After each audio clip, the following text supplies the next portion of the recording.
अस्सलाम वालेकुम।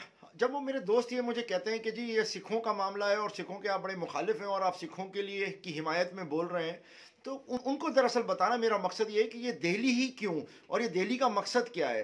देखें, दिल्ली ये वो जगह है कि जिसके लिए मैंने पहले भी अर्ज किया कि इसके ऊपर हमेशा मुख्तलिफ लोगों की हुक्मरानी रही है और इस वक्त खुशकिस्मती कहें या बदकिस्मती कहें, दिल्ली के अंदर आम आदमी पार्टी की हुकूमत है और इसने एक बहुत ही खूबसूरत मैकेनिज्म से ये वहाँ पर इस वक्त हुकूमत कर रहे हैं और बड़ी अच्छी हुकूमत इस वक्त वहाँ पर चल रही है।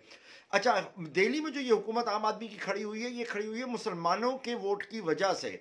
मुसलमानों की वजह से ये लोग वहाँ पर खड़े हुए हैं और इन्होंने मुसलमान इनका साथ देते हैं क्योंकि मुसलमानों के अंदर ज़ात पात की कोई कैद नहीं है। वाल्मीकियों को मुसलमानों ने कभी भी धुतकारा नहीं है। अछूत तो इन लोगों ने तस्वर किया ना, मुसलमानों ने तो कभी उनको अछूत तस्वर नहीं किया।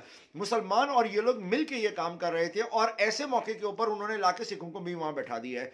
देखें ये किस तारीख रही है और एक वाक़या जो आखिर में यहूदियों के साथ भी होगा कि ये लोग एक जगह एक ज़मीन के ऊपर जमा हो जाएंगे और उसके बाद कूटा जाएगा। ये वही सोच है जो जिस सोच के ऊपर इन्होंने ये बना रखी है, दाइश वगैरह बनाई हुई है कि एक लीडर को छोड़ दिया और ताकि वो बहुत सारे मुसलमान अल्लाह रसूल के जिहाद का ख्याल रखने वालों को एक जगह जमा करें और बेसिकली उन सबको मैसेकर करें, उन सबको कत्ल करें, उनको आइडेंटिफाई करें।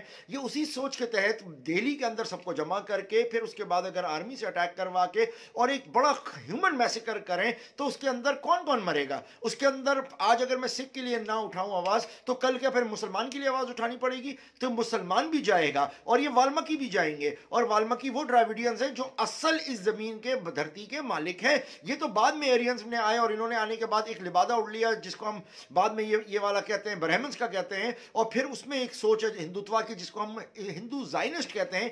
इन सब का तो शौक ही इन लोगों को मारना है। ये हिंदुत्व सोच सिर्फ मुसलमान की दुश्मन नहीं है। हिंदुत्व सोच जो है ये तो द्राविडियंस को भी मारना चाहती है, यानी इन वाल्मीकियों को मारना चाहती है और उसके साथ साथ मुसलमानों को भी मारनी चाहती है। और इस वक्त एक ऐसे आदमी की हुकूमत है जिसने गुजरात के अंदर मुसलमानों को जिंदा जलाया है, तो ये तो तीनों को एक साथ मिलकर जलाएगा और सबको मारेगा। और इस मौके के ऊपर ह्यूमन राइट्स वालों को खामोश रहना एक बहुत ही बड़ा सवालिया निशान है। और इस बात का मालूम होना चाहिए कि भाई ये जितने भी लोग हैं ये औरत के मार्च के लिए तो औरत को आज़ादी देने के लिए बाहर निकल के आ जाते हैं, ये और बच्चों के हुकूक के लिए बाहर निकल के आते हैं, अपने मनपसंद बच्चों के लिए ये अलग अलग किस्म के लोगों के लिए आवाज़ उठाने के लिए तैयार आ जाते हैं। ये सूबाई खुद मुख्तियारी के लिए बाहर निकल के आ जाते हैं। ये लोग अपना ये अलग अलग वतन बनाने के लिए बाहर निकल के आ जाते हैं, दूसरे मुल्कों में बैठ के फसाद पैदा करते हैं। मगर इन मामलात के ऊपर जहाँ ह्यूमन की, इंसान की तजलील हो रही है, एक छोटे से कानून के ऊपर एक कौम एक हुक्मरान अकड़ के बैठ गया है, तो इससे हमें इनकी थिंकिंग का अंदाजा होना चाहिए कि ये कौन सा रिसोर्सेज की जंग है और इसमें इनको रोकना आलम पूरी इंसानियत के लोगों की वो है। इसमें रंग, ज़ात और मसलक और मज़हब इनको ना देखा जाए, ये बहुत इंपॉर्टेंट है समझना, वरना आगे जाके बड़ी मुश्किलात सामने आएंगी। इस वजह से मैं और हमारी पूरी तंजीम अगर सिख के लिए आवाज़ उठा रही है या उनके पास जाके ताज़ियत कर रही है तो उसकी वजह सिर्फ ये है क्योंकि ये जंग आगे फैल के मुसलमानों को, वाल्मीकियों को भी अपनी लपेट में ले लेगी और एक बहुत बड़ा फसाद पैदा हो जाएगा इंडिया के अंदर, जो होना है।